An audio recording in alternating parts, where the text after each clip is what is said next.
Bible in a Year Live Chronological Project, Week 3, Day 3, Common English Bible. When Pharaoh's household heard the message, Joseph's brothers have arrived, both Pharaoh and his servants were pleased. Pharaoh said to Joseph, "Give your brothers these instructions. Load your pack animals and go back to the land of Canaan. Get your father and your households and come back to me. Let me provide for you with good things from the land of Egypt, so that you may eat the land's best food. Give them these instructions too.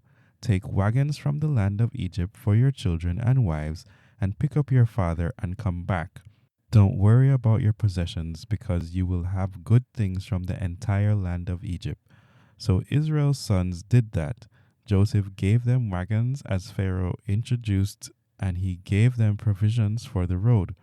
To all of them he gave a change of clothing, but to Benjamin he gave 300 pieces of silver and 5 changes of clothing. To his father he sent 10 male donkeys carrying goods from Egypt, 10 female donkeys carrying grain and bread, and rations for his father for the road. He sent his brothers off, and as they were leaving, he told them, "Don't be worried about the trip."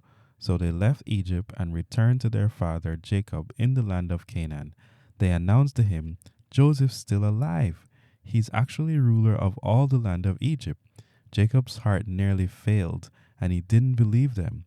When they told him everything Joseph had said to them, and when he saw the wagons Joseph had sent to carry him, Jacob recovered. Then Israel said, "This is too much. My son Joseph is still alive? Let me go and see him before I die." Israel packed up everything he owned and traveled to Beersheba. There he offered sacrifices to his father Isaac's God.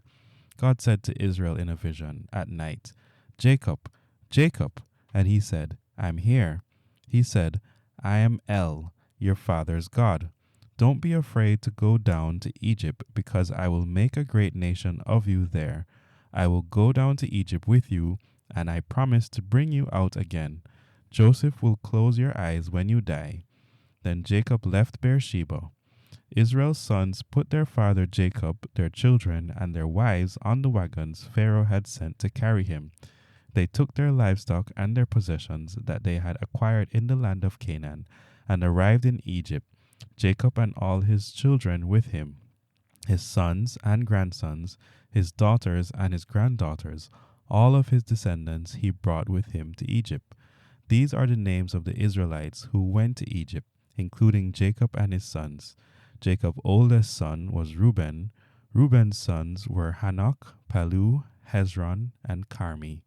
Simeon's sons were Jemuel, Jamin, Ohad, Jachin, Zohar, and Shaul, whose mother was a Canaanite. Levi's sons were Gershon, Kohath, and Merari. Judah's sons were Onan, Shelah, Perez, and Zerah. And Onan both died in the land of Canaan. Perez's sons were Hezron and Hemuel. Issachar's sons were Tola, Puvah, Lob, and Shimron. Zebulun's sons were Sered, Elon, and Jalil. These are the sons Leah bore to Jacob in Paddan Aram. Her daughter was Dinah. All these persons, including his sons and daughters, totaled 33. Gad's sons were Ziphon, Hagi, Shuni, Esbon, Eri, Arodi, and Ereli. Asher's sons were Imnah, Ishva, Ishvi, Beriah, and their sister Sarah. Beriah's sons were Heber and Machiel. These are the sons of Zilpah, whom Laban gave to his daughter Leah. She bore these to Jacob, a total of 16 persons. The sons of Jacob's wife Rachel were Joseph and Benjamin. To Joseph in the land of Egypt were born Manasseh and Ephraim. Asenath, daughter of Potipharah, priest of Heliopolis, bore them to him. Benjamin's sons were Bela, Becher, Ashbel, Gera, Naaman, Ahi, Rosh, Nupim, Hupim, and Ard. These are Rachel's sons, who were born to Jacob, a total of 14 persons. Dan's sons was Hushim. Naphtali's sons were Jazeel, Guni, Jezer, and Shelem. These are the sons of Bilhah, whom Laban gave to his daughter Rachel. She bore these to Jacob, a total of 7 persons. All of the persons going to Egypt with Jacob, his own children, excluding Jacob's sons' wives, totaled 66 persons. Joseph's sons bore to him in Egypt were 2 persons. Thus, all of the persons in Jacob's household going to Egypt totaled 70. Israel had sent Judah ahead to Joseph so that Joseph could explain the way to Goshen. When they arrived in the land of Goshen, Joseph hitched up his chariot and went to meet his father Israel in Goshen. When he arrived, he threw his arms around his neck and wept, embracing him for a long time. Israel said to Joseph, "I can die now after seeing your face. You are really still alive." Joseph said to his brothers and to his father's household, "Let me go up and inform Pharaoh and tell him, my brothers and my father's household who were in the land of Canaan have arrived. The men are shepherds, because they own livestock. They brought with them their livestock and herds and everything they own. When Pharaoh summons you and says, 'What do you do?' say, 'Your servants have owned livestock since we were young, both we and our ancestors, so that you will be able to settle in the land of Goshen, since Egyptians think all shepherds are beneath their dignity.'" Joseph went to inform Pharaoh and said, "My father and brothers with their flocks, herds, and everything they own have come from the land of Canaan and are now in the land of Goshen." From all of his brothers, he selected 5 men and presented them before Pharaoh.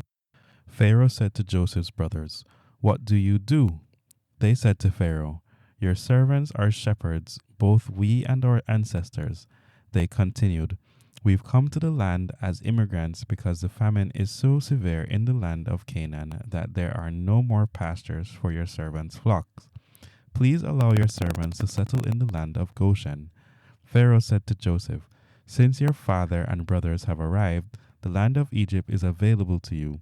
Settle your father and brothers in the land's best location. Let them live in the land of Goshen, and if you know capable men among them, put them in charge of my livestock." Joseph brought his father Jacob and gave him an audience with Pharaoh. Jacob blessed Pharaoh, and Pharaoh said to Jacob, "How old are you?" Jacob said to Pharaoh, "I've been a traveler for 130 years. My years have been few and difficult. They don't come close to the years my ancestors lived during their travels." Jacob blessed Pharaoh and left Pharaoh's presence. Joseph settled his father and brothers and gave them property in the land of Egypt, in the best location in the land of Ramses, just as Pharaoh had ordered. Joseph provided food for his father, his brothers, and his father's entire household in portion to the number of children. There was no food in the land because the famine was so severe. The land of Egypt and the land of Canaan dried up from the famine. Joseph collected all of the silver to be found in the land of Egypt and in the land of Canaan for the grain, which people came to buy, and he deposited it in Pharaoh's treasury. The silver from the land of Egypt and from the land of Canaan had been spent, and all of Egyptians came to Joseph and said, "Give us food. Why should we die before your eyes just because the silver is gone?" Joseph said, "Give me your livestock, and I will give you food for your livestock if the silver is gone." So they brought their livestock to Joseph, and Joseph gave them food for the horses, flocks, cattle, and donkeys.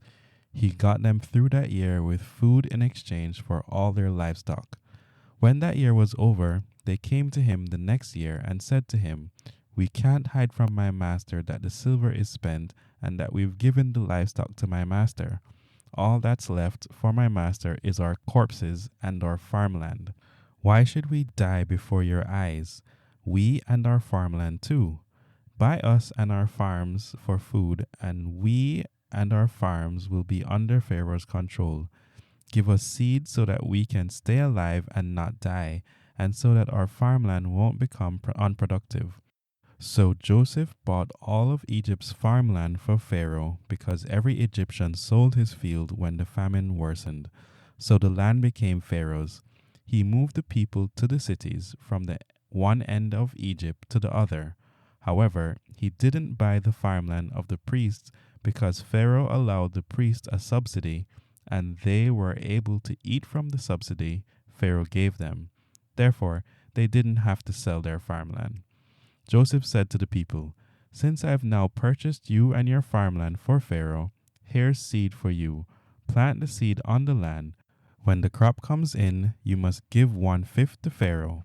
You may keep 4/5 for yourself, for planting fields and for feeding yourselves, those in your households and your children." The people said, "You've saved our lives. If you wish, we will be Pharaoh's slaves." So Joseph made a law that still exists today. Pharaoh receives 1/5 from Egypt's farmland. Only the priest's farmland didn't become Pharaoh's. Israel lived in the land of Egypt, in the land of Goshen. They settled in it and had many children and became numerous.